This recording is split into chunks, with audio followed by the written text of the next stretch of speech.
Surprise, just sold the lake house to Amanda's dad for $500,000. Don't worry about the paperwork, I signed for both of us. You never cared about that place anyway. I stared at the message from Michael, my coffee sitting untouched on the desk as I tried to process what he'd done. He'd attached a photo, him grinning in front of my lake house, his arm around a young blonde woman who looked barely 25. My name is Olivia Parker. I'm 38 years old, and today I found out that my husband of 15 years not only has a much younger girlfriend, but also tried to sell my family's lake house to her father. That house had been in my family for 3 generations. My grandfather built it in 1962, and I spent every summer there growing up. When my parents died 5 years ago, they left it to me, only me. I took a sip of coffee. Strangely, I felt calm. A couple months ago, this would have wrecked me. But that was before I found lipstick-stained receipts in Michael's coat. Before I noticed money missing from our joint account. Before I hired a private investigator who confirmed everything I feared. Another text came in. Amanda's dad already sent the money. We're thinking of remodeling, maybe adding a pool. Time to bring some youth to the place. I couldn't help but smile a little. Michael was always full of himself. But this? Trying to sell property that wasn't his? That was a new level. Then a message from a number I didn't know. Hi Olivia, it's Amanda. Just wanted to thank you for being so cool about the house. Daddy's super excited to make it our new vacation spot. Michael says you never use it anyway. I saved her number and didn't reply. Instead, I called Thomas Morgan, our family lawyer. Olivia, he answered right away. I was just about to call. I got some odd documents about the lake house. Let me guess, I said, leaning back. A forged signature trying to transfer ownership. Exactly, and not a very good one either. Your husband's no expert in faking signatures. I heard papers rustling on his end. The interesting part, he added, is that Amanda's dad already wired $500,000 into Michael's personal account. $500,000? I asked, already knowing the number.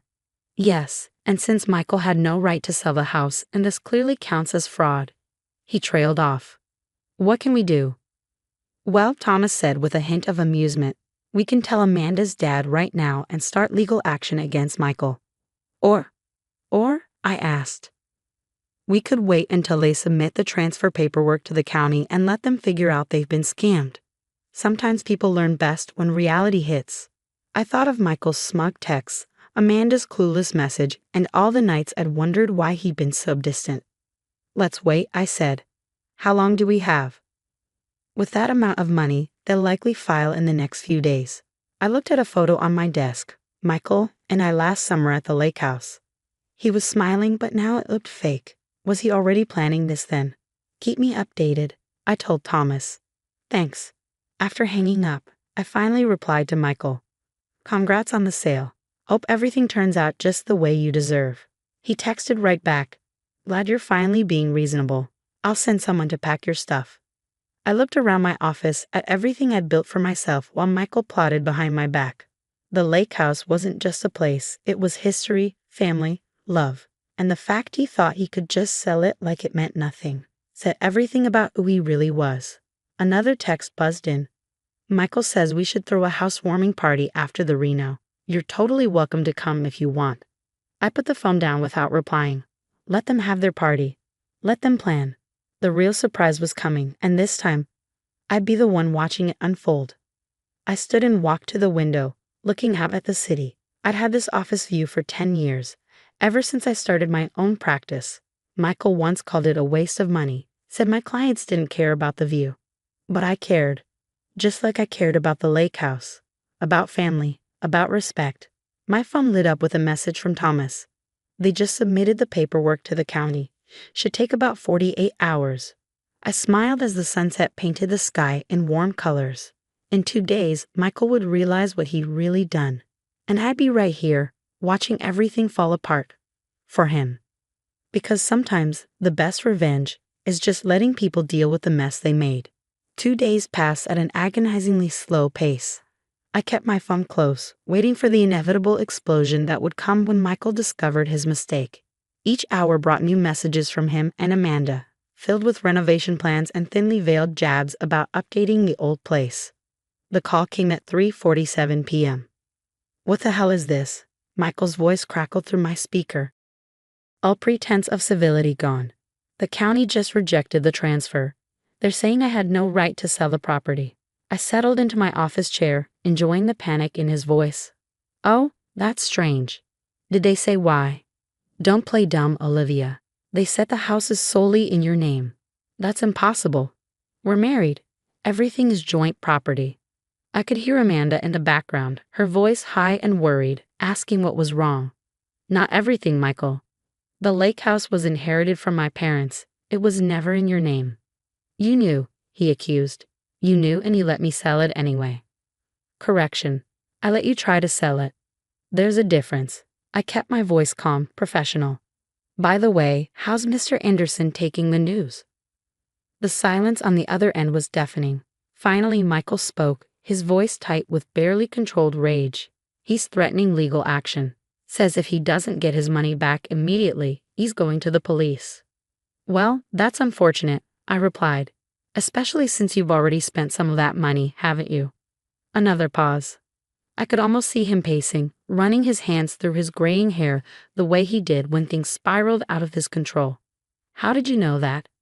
The same way I know about the apartment you leased for Amanda 3 months ago, and the jewelry you bought her, and the weekend trips to Miami. I let each revelation land like a hammer blow. I'm not as oblivious as you thought, Michael. You had me followed. His indignation would have been amusing if it weren't so hypocritical. Let's call it due diligence. Now, I assume Mr. Anderson will want his $500,000 back rather quickly. I don't, he started, then stopped. I can't pay it all back right now. In the background, I heard Amanda's voice rise in pitch. What do you mean you can't pay it back? Daddy's going to be furious. I waited, letting them argue for a moment before speaking again. You know, fraud charges are serious, Michael. Forging signatures, selling property you don't own. That could mean jail time.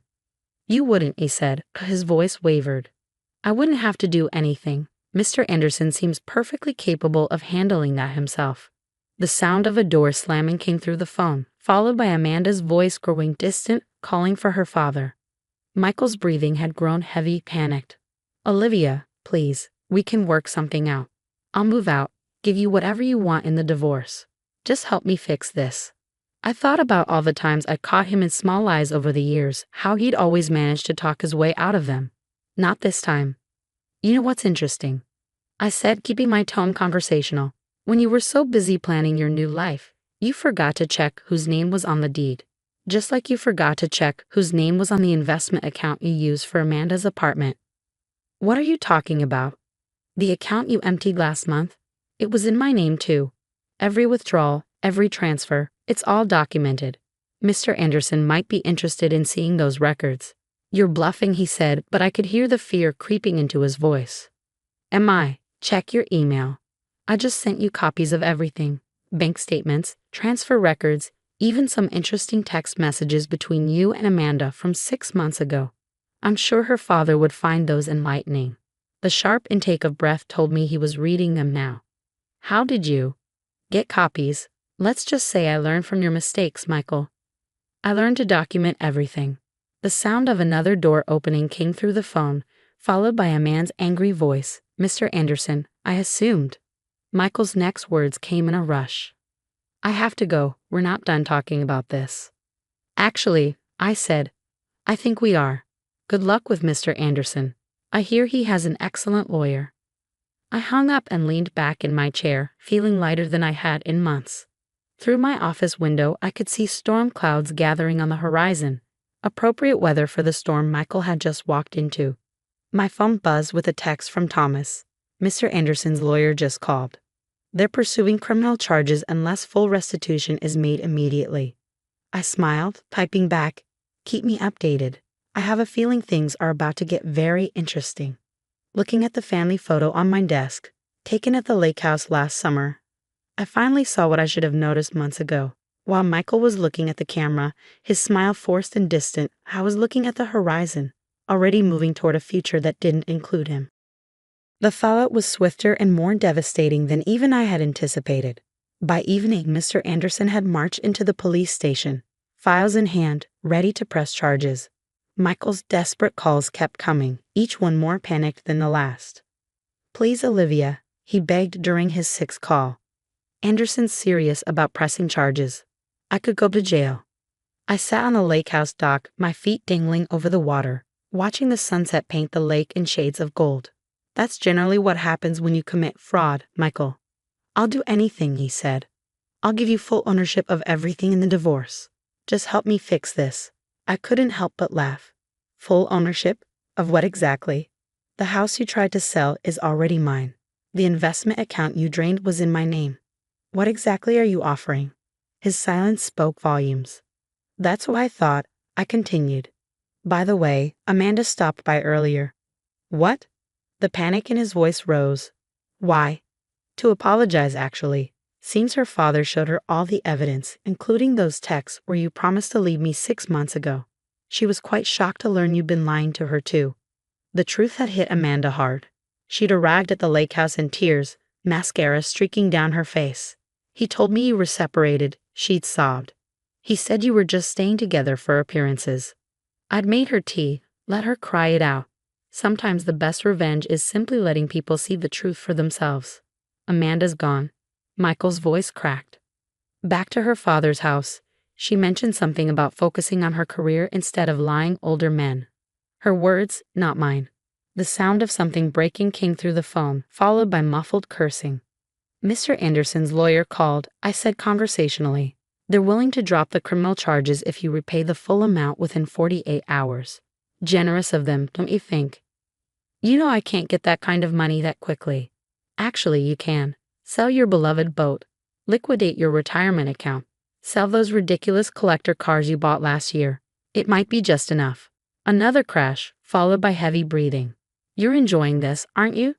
"No, Michael, I'm not enjoying it. I'm just finally seeing you clearly." I ended the call and looked out over the lake. The water was calm, reflecting the evening sky like a mirror. My grandfather used to say still waters run deep, meaning the quietest people often have the most powerful thoughts. He would have appreciated how this played out. Over the next week, I watched through my lawyer as Michael scrambled to gather the money. He sold his prized possessions, emptied his accounts, even borrowed from friends. In the end, he managed to repay Mr. Anderson just hours before the deadline. The divorce proceedings were remarkably straightforward. Michael, humbled and exhausted, didn't contest anything. He signed the papers without argument, giving me everything I asked for, not that there was much left to give. The last time I saw him was at the courthouse.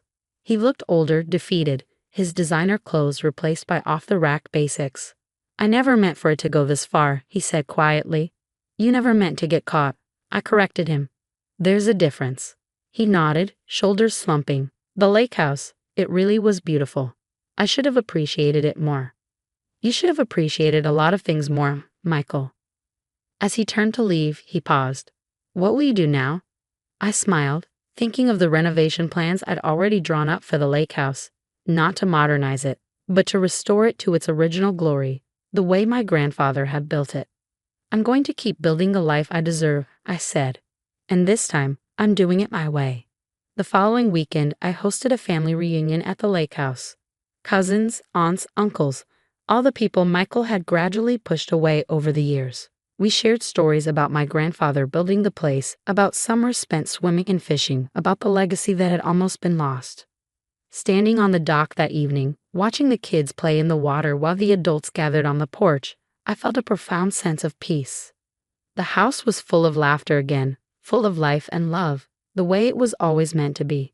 My phone buzzed with a text from Thomas. "Final divorce papers are filed. It's officially over." I looked out over the lake, at the future stretching before me like the endless horizon. "No," I thought, "it's just beginning." Sometimes the best revenge isn't about getting even. It's about getting free. Free to live authentically, free to honor your legacy, and free to build something better from the ashes of betrayal. The lake house stands as a testament to that truth. Not just a house, but a home. Not just a property, but a legacy. And not just a victory, but a new beginning.